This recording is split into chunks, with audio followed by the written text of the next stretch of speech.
Présentation du ministre de la Santé concernant le taux d'inscription et les taux d'assiduité. Je pense que le constat est très clair. Hein? C'est un échec annoncé et le ministre le montre très bien, graphique à l'appui. Au niveau du taux d'inscription, on a de sérieux problèmes à ce chapitre-là. Il le démontre, la cible intermédiaire le prouve et la tendance est pas joyeuse. Évidemment, on parle du taux d'assiduité, mais là, il y a une réalité. Parce que le taux d'assiduité, ça ne veut pas dire l'efficacité du système. Et comprenons bien qu'au moment où l'on se parle, un citoyen qui a besoin d'un rendez-vous avec son médecin omnipraticien, son médecin de famille, aura du temps à attendre. Moi, j'ai des gens qui m'appellent, qui me disent, à partir du moment où on prend rendez-vous, on peut attendre 3, 4, 6, 8 semaines. Alors, l'efficacité, c'est-à-dire la rapidité pour voir son médecin de famille, pour l'instant, n'est pas non plus au rendez-vous. Cependant, lorsque le médecin aura vu ce patient-là, le taux d'assiduité est à 100 %. Alors, c'est pas le portrait et c'est pas la réalité terrain que ce taux-là. Cependant, on voit fort bien qu'au chapitre de l'inscription, on a des problèmes majeurs, et je pense que le ministre devra faire en sorte aussi maintenant de comprendre le message et de prendre part à la rectification des choses si rectification est possible. On est bien en dessous de la cible fixée par le ministère.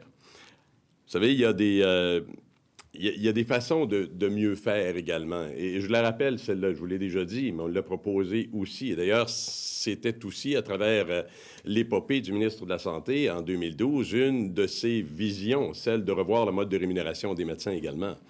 On est encore à un mode de rémunération à l'acte, 70-30 à peu près dans les statistiques. Nous continuons à penser qu'on doit avoir le courage de modifier le mode de rémunération des médecins pour arriver à un équilibre permettant une meilleure prise en charge, ce qui n'est pas le cas présentement. Alors, plus ça va, plus ça nous coûte cher. Plus les médecins posent des actes, plus ça coûte cher aux contribuables québécois. Et au chapitre des dépenses et de l'argent dépensé, vous savez déjà ce que ça donne. Alors, écoutez, c'est très simple. Sinon que de dire, il y a un constat là qui est inquiétant pour la population. Et au-delà de ça, il y a une réalité patient qui ne se définit pas et qui ne se retrouve pas dans la notion d'assiduité lorsqu'on dit qu'on atteint des objectifs, notamment du fait que pour des milliers de patients, on a encore la tendance, puis on va encore à l'urgence en journée, on va encore dans des cliniques sans rendez-vous tôt le matin, ou sinon on attend plusieurs semaines avant d'avoir notre rendez-vous. Alors au moment où on se parle, où nous sommes rendus, c'est aujourd'hui, pour le citoyen, un constat d'échec. Monsieur Paradis, pour bien vous suivre, vous dites, si on veut, avant de frapper le mur, dans le fond, vous dites, la mesure à prendre, c'est de changer le mode de rémunération des médecins. C'est ça qui va donner des résultats. Ça va être un élément qui va nous permettre de faire en sorte qu'on puisse avoir de l'accessibilité et une qualité de soins accrue.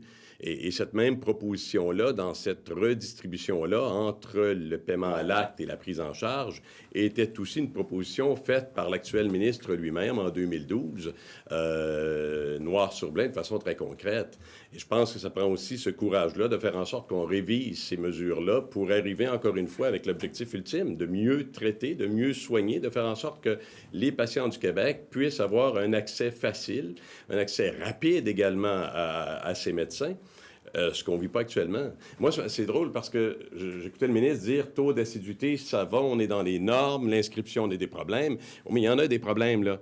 La multidisciplinarité dont on parle depuis tellement longtemps, on en a parlé tout le temps. Là. C'est un mot qui revient. On s'est tous pratiqués à bien le dire parce qu'on peut s'enfarger dedans, mais on l'a tellement pratiqué.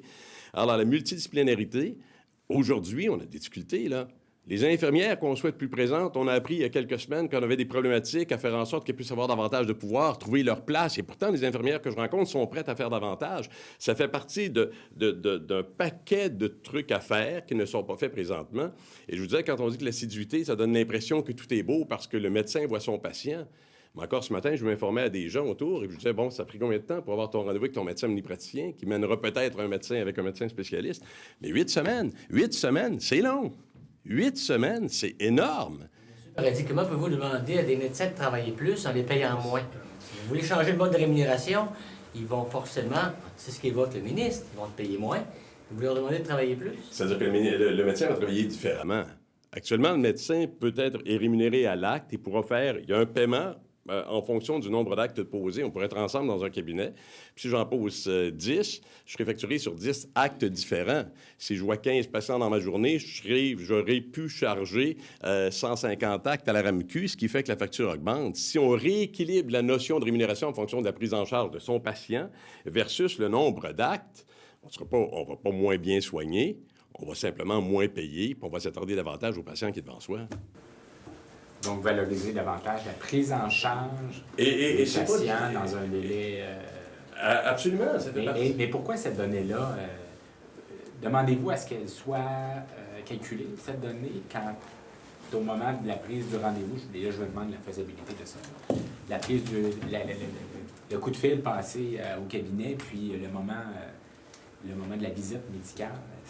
Parce que là, vous évoquez des cas, c'est des cas vécus, mais on n'a pas de données tangibles là, par rapport à ça. Regardez, le mode de rémunération à la base, là, ça va faire en sorte de créer un équilibre qui n'existe pas.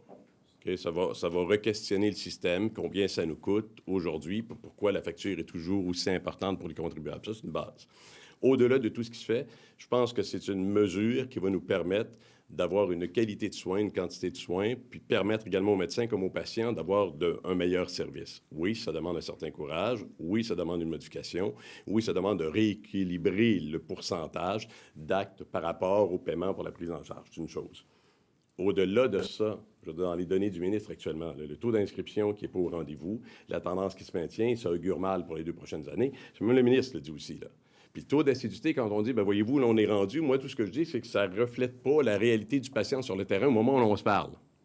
Parce que le patient qui, aujourd'hui, pour demain, demande un rendez-vous avec son médecin, là, il ne l'a pas rapidement. Pour plusieurs d'entre eux, c'est pas...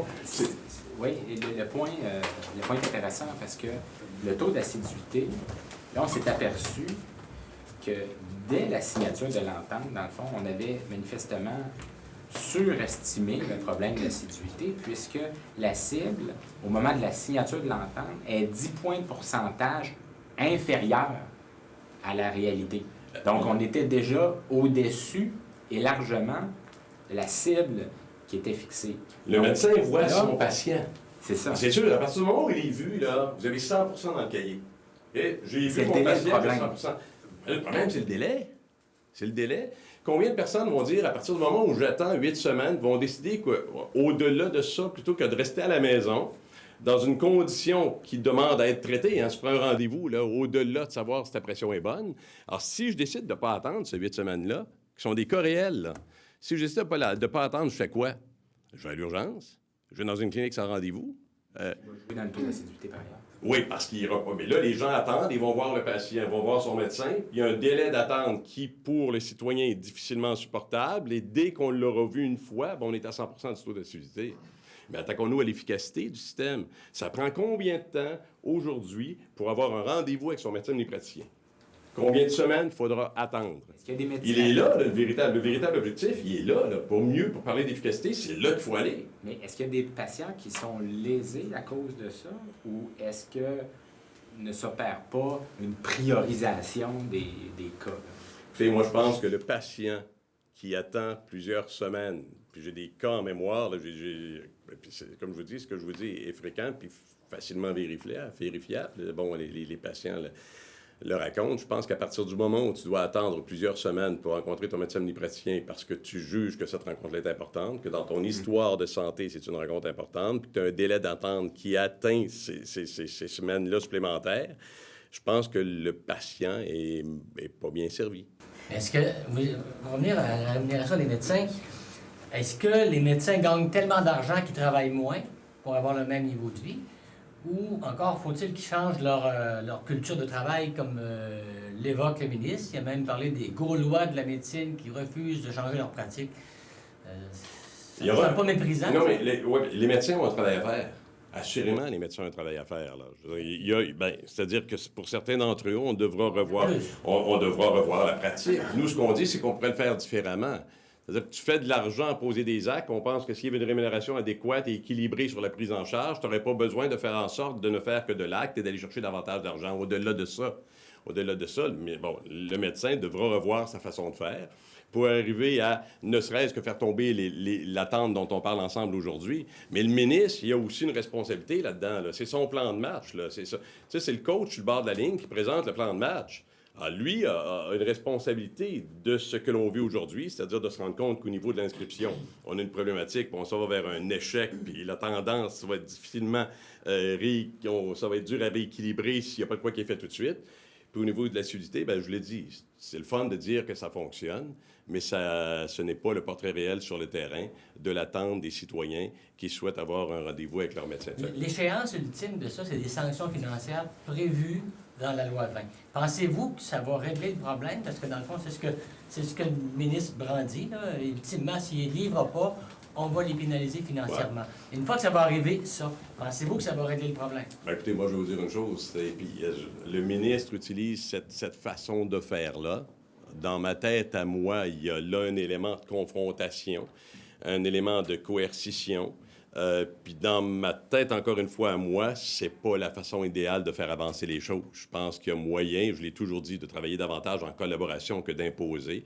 Il y a davantage il y a moyen d'avoir davantage de cohésion et d'objectifs à atteindre quand on travaille tous puis qu'on pousse tout de la même façon que d'avoir soudainement la crainte d'avoir un effet négatif sur une rémunération ou ce que vous voudrez. Mais on est encore au moment où on dit, là, si vous ne faites pas l'affaire, là, on va vous taper dessus.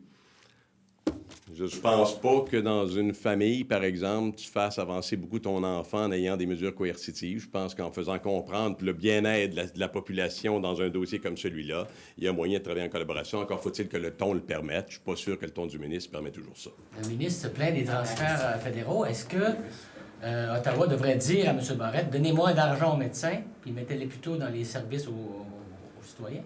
Je pense que le gouvernement, puis je pense que M. Barrette, puis on en est, hein, les transferts de santé fédéraux doivent être, à nos yeux, maintenus à 6 % et non pas diminués à 3 %. Au-delà de ça, ce que l'argent qui est donné au gouvernement du Québec, de quelle façon le gouvernement en disposera, je pense que l'histoire fait en sorte qu'on est capable de prendre de bonnes décisions, ce qu'on souhaiterait faire nous également. Mais à ce niveau-là, je pense pas qu'il y ait une directive du gouvernement fédéral qui oblige le gouvernement à faire une action ou une autre.